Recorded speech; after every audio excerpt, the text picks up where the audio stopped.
جنت کیا ہے میرے عزیزوں؟ آج تک اس کو کسی آنکھ نے دیکھا نہیں، کسی کان نے اس کے مثل کوئی چیز سنی نہیں۔ ہاں، مصطفیٰ کریم صلی اللہ تعالیٰ علیہ وسلم سے جو ہم نے سنا ہے جنت کی نعمتیں کیا ہیں، وہاں پر کس انداز سے محلات تعمیر ہیں۔ ایک ایک محل جو جنتیوں کو دیا جائے گا، اس کی دیواریں ایک سونے کی اینٹ سے، ایک چاندی کی اینٹ سے اس طرح تعمیر کی گئی ہیں، زمین مکمل نرم زعفران سے، اور گھر محلوں کے اندر جواہرات، یاقوت، زمرد، لولو اور نہ جانے مرجان، کون کون سے قیمتی پتھروں سے محل کو سجایا گیا ہے۔ ایک چھوٹے محل کی بات کر رہا ہوں۔ پھر ہر محل کے اندر نہر جاری ہوگی، جنات تجری من تحتها الانہار، وہ ایسے باغیچے تمہیں دیے جائیں گے جن کے نیچے نہریں بہہ رہی ہوں گی۔ وہ نہریں کس طرح کی؟ ان نہروں کے متعلق کہا گیا ہے دودھ سے زیادہ سفید پانی اور شہد سے زیادہ میٹھا ہوگا، اور جو اس سے پانی پی لے وہ کبھی پیاسا نہ ہوگا، لا نظمأ بعدہ ابدا، اس کے بعد کبھی پیاس نہ لگے اگر اس سے دنیا میں ایک کسی کو پلا دیا جائے۔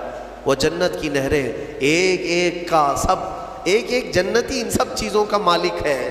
پھر اس کے بارے میں سورہ واقعہ میں ملتا ہے یہ کیسے بیٹھے ہوں گے جنتی۔ قرآن پاک سورہ واقعہ پڑھو تو آپ کو سمجھ میں آئے گا۔ ثلۃ من الاولین وقلیل من الآخرین علی سرر موضونۃ متکئین علیہا متقابلین، سریر یعنی دیوان لگائے ہوں گے، ان کے گدے بچھائے گئے ہوں گے بہت ہی اعلیٰ قسم کے، پوری دنیا کے بادشاہ مل کر وہ دیوان نہیں خرید سکیں گے، ان کے پاس اس طرح کا دیوان کبھی آیا نہیں ہوگا۔ جنتیوں کو بٹھایا جائے، ایک جنتی اس پر مسہری پر بیٹھے ہوگا، متکئین ٹیک لگائے بیٹھے ہوں گے۔ یہ جنت کے احوال بیان ہو رہے ہیں، ٹیک لگائے بیٹھے ہوں گے، اور آمنے سامنے ہوں گے دوسرے جنتی بھی، دوسرا جنتی اس طرف ہے، ایک جنتی اس طرف ہے، آمنے سامنے ہوں گے۔ یطوف علیہم ولدان مخلدون، وہاں خوبصورت لڑکے خدمت کے لیے معمور ہوں گی، وحور عین کامثال اللؤلؤ المکنون، اور اللہ فرماتا ہے بڑی بڑی آنکھوں والی حوریں ایسی جیسے کہ چمکدار موتیوں کی طرح، ایک ایک جنتی کو 70 حوریں خدمت میں دی جائیں گی۔ وہاں پر کیا ہے؟ نہ بیمار ہونا ہے، نہ سر درد آنا ہے، نہ بخار، نہ سردی۔ جنت میں نہ غم ہے، نہ کسی چیز کا خوف ہے۔ خوف کس چیز کا ہوتا ہے؟ مرنے کا ہوتا ہے، موت تو آنی نہیں ہے۔ کوئی چیز چلی جائے گی، فوت ہو جائے گی تو اس کا غم ہے، وہ چیز ہونا نہیں ہے وہاں پر۔ ڈر بیماری کا ہے، بیمار ہونا نہیں ہے۔ پھر پلس کبھی ایسا ہوا کہ پیٹ درد سے آدمی بے چین ہوتا ہے، بے قرار ہوتا ہے، جنت میں نہ کبھی کسی کو پیٹ درد ہونا ہے، نہ کسی کو طہارت استنجا پکانے کی حاجت ہونی ہے، کیونکہ وہ نوری جگہ ہے، جو کھائے گا وہ نور ہی نور ہے، نور ہی نور ہے، اس کا فضلہ نہیں، نور کا فضلہ نہیں ہوتا، کچرا نہیں ہوتا۔ تو جنت میں کسی چیز کی فکر نہیں، اسی لیے قرآن میں جگہ جگہ اللہ نے فرمایا لا خوف علیہم ولا هم یحزنون، نہ ان پر کسی چیز کا خوف ہوگا، نہ کسی چیز کا غم ہوگا۔ اسی لیے میرے عزیزو جنت کی چاہت رکھو، اس سے بڑھ کر کے کیا ہے؟ جنت میں ایک محل کیسا دیا جائے گا پتہ ہے؟ جنت فل ہو چکی ہوگی، فل ہو چکی ہوگی، سب سے اخیر میں ایک بندہ آئے گا، حساب دیتے دیتے دیتے زمانہ گزر گیا، جنتی جنت میں جا چکے، سب کا فیصلہ ہو گیا، لاسٹ آنے والا، سب سے اخیر میں آنے والا جنتی پتہ نہیں کتنے 100 سال بعد آئے گا، بخشش ہو گئی، اس کی سزائیں ختم ہو گئی، اسے بھی نکال کر کے لایا گیا۔ جنت میں وہ آیا، دیکھا ساری جنت بھری ہوئی، سب کے محلات لگے ہوئے ہیں، ظاہر سی بات ہے انٹرنس پر سیدھے ہی آتے ہی بڑے بڑے محلات اور سب کے نام لگے ہوئے ہیں۔ یہ حسرت سے دیکھنے لگا، میں بہت تاخیر سے آیا، مجھے جگہ ملے گی یا نہیں ملے گی؟ سب سے اخیر میں آنے والا جنتی، تو وہ جنت میں اندر آئے گا، رب تبارک و تعالیٰ سے پوچھے گا کہ مولا میری جگہ ہے یا نہیں جنت میں؟ رب تبارک و تعالیٰ فرماتا ہے جنت میں اس بندے سے پوچھتا ہے تیری کیا خواہش ہے؟ جنت میں یہ محلات سب کو جو دیے گئے ہیں وہ کتنے بڑے ہوں گے، میں انداز آپ کو بتاتا ہوں۔ اس بندے سے پوچھا گیا، وہ بندہ کہتا ہے میرے لیے کوئی جگہ ہے یا نہیں؟ اللہ تعالیٰ فرماتا ہے اے بندے تو دنیا سے آیا، دنیا میں رہا، زمین پر رہا، زندگی گزارا، وہاں سے آیا، اب تیرے لیے جنت ہو گئی۔ پوری دنیا جتنی بڑی تھی، کیا اتنا بڑا محل تجھے دے دوں؟ جنت میں اتنا بڑا ایک محل تجھے دے دوں؟ وہ خوشی سے مولا کی بارگاہ میں اچھلنے لگا، مولا اتنا بڑا محل، اگر اتنی بڑی نعمت مجھے مل جائے تو کیا کہنے؟ رب تعالیٰ فرماتا اے بندے کیا تو اس بات پر راضی ہے کہ دنیا کے برابر 2 دنیا برابر میں ایک محل دے دوں؟ دگنا، دنیا جتنی بڑی ہے اس سے بڑی۔ وہ بندہ خوشیوں سے جھومتا جا رہا ہے، یہاں تک کہ رب تعالیٰ اضافہ کرتا جا رہا ہے۔ حدیث پاک میں ہے اللہ تعالیٰ نے فرمایا کہ پوری دنیا کے برابر 3 گنا بڑا محل تجھے جنت میں دے دوں۔ وہ اش کرنے لگا، مولا یہ میری حیثیت سے زیادہ ہے اور تیرے فضل کے لیے کوئی چیز کمی نہیں ہے۔ پھر مولا تبارک و تعالیٰ حکم دے گا کہ اس بندے کو جو دنیا سے آیا، سب سے اخیر میں آیا، پوری دنیا کے برابر 3 گنا بڑا کر کے اسے محل دیا جائے۔ یہ سب سے اخیر میں آنے والے کا ہے، جو شروع میں جا چکے ہوں گے ان کے محلات کتنے بڑے ہوں گے، اور جنت کی وسعت کو تم اندازہ بھی نہیں کر سکو گے، وہ کتنی بڑی ہے، کتنی چوڑی ہے، نہ تمہارے کیلکولیشن میں آ سکے گا، نہ حساب میں آ سکے گا۔ جنت کو کس قدر پھیلایا گیا ہے میرے عزیزوں۔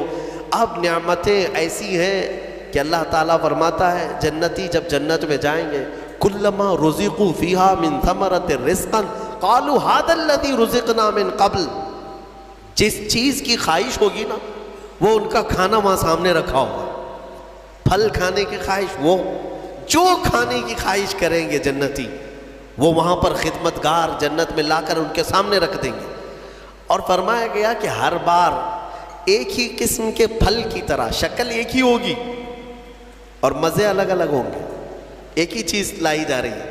تو جنتی ہو سکتا ہے آپ نے سیب کھانے کی خواہش کی، لایا گیا، بعد میں کیلا کھانے کی خواہش کی گئی، پھر ویسے ہی سیب کی طرح ہی شکل لائی گئی، پھر بعد میں آپ کو گوشت کھانے کی خواہش ہوئی، تب بھی سیب کی طرح ہی چیز لائی گئی۔ تو جنتی کہیں گے کہ یہ کیا ہے، جب جب ہمیں رزق دیا جا رہا ہے ایک ہی طرح کا دیا جا رہا ہے؟ تو رب تبارک و تعالیٰ قرآن میں فرماتا ہے کلما رزقوا منہا من ثمرۃ رزقا قالوا ھذا الذی رزقنا من قبل، کہیں گے وہ ایسا ہی ہم کو اس سے پہلے بھی ملا تھا۔ اللہ فرمائے گا وہ ایسا نہیں ہے، وہ اتو متشابہا، بلکہ اس سے ملتا جلتا ہے، لیکن تم کھاؤ جو تمہارے من میں لذت چاہیے وہ اسی میں مل جائے۔ جنت کی نعمتوں کو ہم کیسے بیان کر سکیں میرے عزیزوں۔ پھر اس سے بڑی نعمت یہ ہے کہ جنتی کے لیے اتنی آزادی کہ وہ پوری جنت میں جہاں چاہے گھومے پھرے، سیر کرے، وہاں کی جنت کی نعمتوں کو دیکھے۔ جنتی کی کبھی خواہش ہوگی، وہ عرض کرے گا کہ مولا میں سیر و تفریح کے لیے تیری اولیاء کے دربار دیکھنا چاہتا ہوں، اسے لے جایا جائے گا۔ اللہ تعالیٰ کے جو محبوبین ہیں اولیاء، ان کے پاس جنتی کو لے جایا جائے گا۔ میرے عزیزوں وہ کیا سہانا منظر ہوگا جب تم غوث پاک کو بھی دیکھ رہے ہو، غریب نواز کو بھی دیکھ رہے ہو، جسے چاہتے ہو اسے دیکھنے کی غرض سے تم جنت میں تفریح کے لیے، سیر کے لیے نکلے ہوں گے۔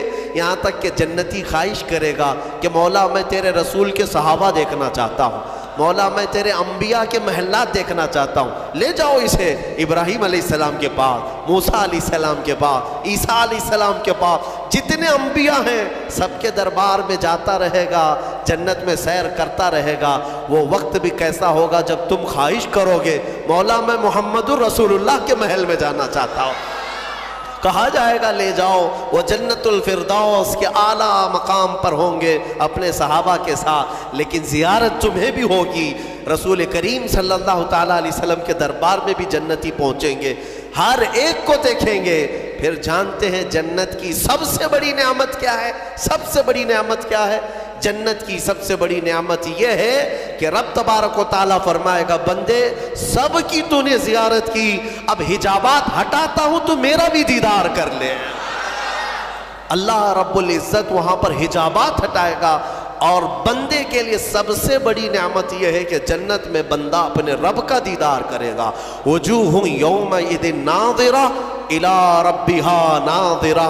قرآن میں اللہ فرماتا ہے وہ چہرے کیسے چمک رہے ہوں گے جو اپنے رب کی طرف خوشحالی میں دیکھ رہے ہوں گے، مولا کو دیکھ رہے ہوں گے.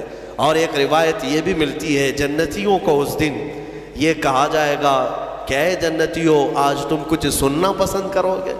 کہیں گے مولا تیری حمد، تیری ثنا، تیرے حبیب کی تعریف. دنیا میں گانے بجانے نہیں سنتے تھے، بچتے تھے، اپنے کانوں کو بچاتے تھے. جنت میں انہیں سنایا جائے گا. کس سے؟ کہا جائے گا حوران جنت کو کہ اپنی سریلی آواز سے انہیں نغمات توحید سناؤ.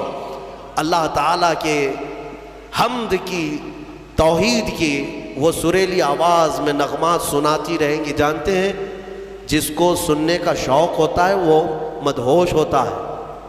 ہاں اللہ رب العزت کی حمد حوران جنت سے سنتے سنتے 100 سال گزر جائیں گے، 100 سال گزر جائیں گے. پھر رب تبارک و تعالیٰ فرمائے گا اے جنتیوں سیراب ہو گئے؟ کہیں گے مولا اور بھی ہم سننا چاہتے ہیں، اور بھی ہمیں سنایا جائے. پھر کہا جائے گا دنیا میں سب سے میٹھی آواز حضرت داؤد علیہ السلام کی تھی. داؤد علیہ السلام، لحن داؤدی مشہور ہے. جب داؤد علیہ السلام زبور شریف کی تلاوت کرتے تھے تو اڑتے ہوئے پرندے آسمان میں رک جایا کرتے تھے، پہاڑ وجد میں آتے تھے داؤد علیہ السلام کی آواز پر. تو رب تبارک و تعالیٰ فرمائے گا اے بندو کیا تم اس بات پر راضی ہو کہ میرے نبی داؤد سے میں تمہیں نغمات توحید سناؤں؟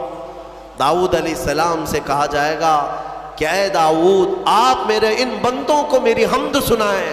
داؤد علیہ السلام اپنی میٹھی آواز میں جب نغمات توحید گنگنا رہے ہوں گے 100 سال گزر جائیں گے، پتہ نہیں چلے گا، پتہ نہیں چلے گا.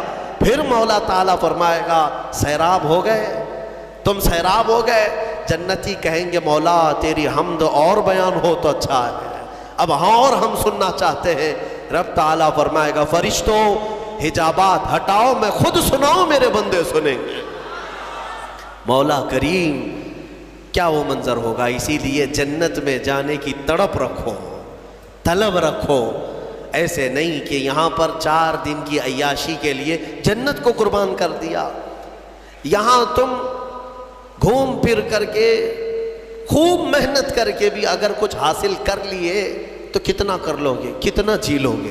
مرنا تو ہے، تمہیں مرنا ہے. 70 سال 80 سال 100 سال جیو گے، اس کے بعد کیا ہے؟